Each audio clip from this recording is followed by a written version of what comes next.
یعنی آپ سمجھتے ہیں کہ شرح سود جو ہے وہ سنگل ڈیجٹ میں آنی چاہیے تھی، کیونکہ ابھی جو 150 بیسس کی کمی ہوئی تھی اس میں؟ نہیں، سنگل ڈیجٹ میں تو ابھی نہیں آ سکتی ہے، ابھی تو انفلیشن سے زیادہ ہے، لیکن جس قسم کے ٹیکسز لگائے گئے ہیں اس سے تھوڑا سا اور انفلیشن بڑھے گا. لیکن شرح سود کی تو میں ایسے ہی بات کر رہا ہوں کہ وہ بھی تھوڑا سا کم ہونا چاہیے تھا، جس سے حکومت کے اخراجات کم ہوتے. لیکن NFC ایوارڈ کو کم کرنا، ریٹیلرز کے اوپر ٹیکس لگانا، ایگریکلچر کے اوپر ٹیکس لگانا، پراپرٹیز کے اوپر ٹیکس لگانا، یہ چیزیں بہت ضروری تھی جو حکومت نہیں کر پائی ہے، اور میں سمجھتا ہوں کہ اس کا نقصان ہوگا اور اس سے غربت بڑھے گی. نقصان ہوگا. اچھا مفتاح صاحب، ٹھیک، ابھی ہم آ جاتے ہیں IMF کے بجٹ کے حوالے سے. IMF کی شرائط کے حساب سے بجٹ بن گیا. اب اگر بجٹ منظور ہو جاتا ہے تو کیا لگتا ہے IMF مزید مطالبات کر سکتا ہے اور ہم متحمل ہو سکتے ہیں مزید مطالبات ماننے کے؟ صورتحال ہمارے سامنے ہی ہے. دیکھیں، IMF کے 3 مطالبات تھے اسٹاف لیول ایگریمنٹ سے پہلے، جو مجھے خبر ہے. ایک مطالبہ یہ تھا کہ بجٹ پاس کیا جائے، جو انشاءاللہ ہو جائے گا، اور میں انشاءاللہ اس لیے کہہ رہا ہوں کہ میں چاہتا ہوں کہ بجٹ پاس ہو جائے اور IMF سے ایگریمنٹ ہو جائے، ورنہ خدا نخواستہ ملک دیوالی کی طرف جا سکتا ہے. تو ایک تو یہ بجٹ پاس ہو جائے. IMF کی 2 ریکوائرمنٹس اور تھیں کہ گیس اور بجلی کے جو اینول ری پریسنگ ہوتی ہے، یعنی کہ ہر سال ایک مرتبہ جو گیس میں قیمتیں بڑھتی ہیں اور بجلی میں قیمتیں بڑھتی ہیں وہ بڑھائی جائے. فیول چارجز الگ ہوتے ہیں لیکن ایک سال میں ایک مرتبہ ایڈجسٹمنٹس ہوتے ہیں، تو وہ بھی IMF نے کہا تھا. تو میرے خیال سے 1 جولائی کو حکومت وہ بھی کر دے گی. تو اگست کے آپ کے جو بل ہیں، اگست میں جو آپ کے پاس بل آئیں گے، وہ بھی بجلی اور گیس کے بل بھی تھوڑے سے شاید زیادہ ہوں گے. تو یہ 2 مطالبات IMF کے 3 مطالبات تھے، گیس کا بل، بجلی کا بل اور بجٹ. یہ 3 ہو جائیں گے تو مجھے لگتا ہے کہ اسٹاف لیول اگریمنٹ جو ہے وہ IMF سے ہو جائے گا. تو مفتاح صاحب، نئے قرض پروگرام کے لیے IMF نے جو مطالبات پاکستان کے لیے کیے تھے، آپ کے نزدیک اس میں سب سے بڑا اور مشکل مطالبہ کیا تھا؟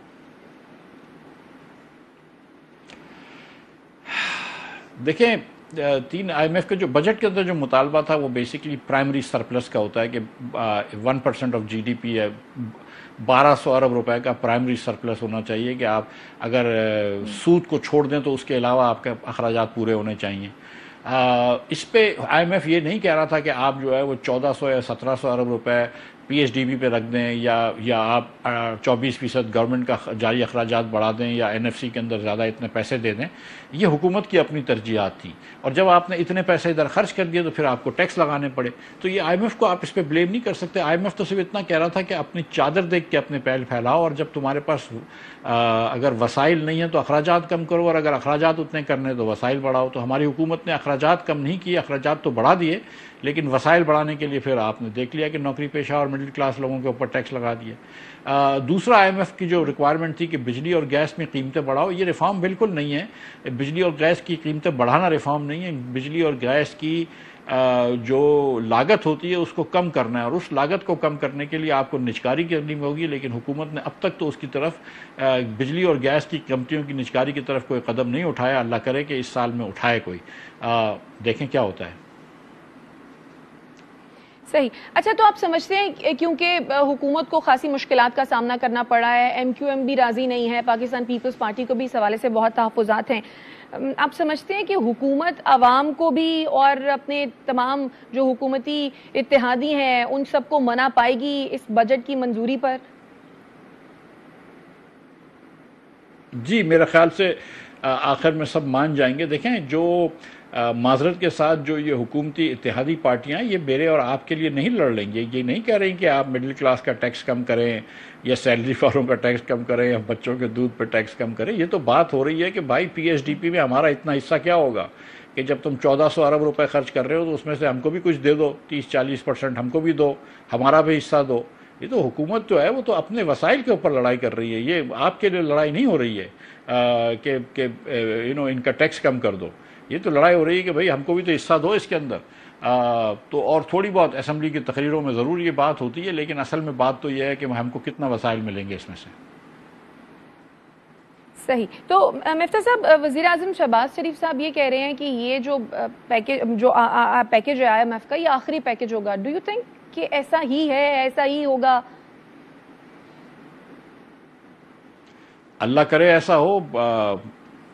میری دعا ہے کہ ہمارے سے ہم دیکھیں، کوئی دنیا کا ملک جو ہے وہ ترقی نہیں کرتا جب تک کہ وہ IMF کو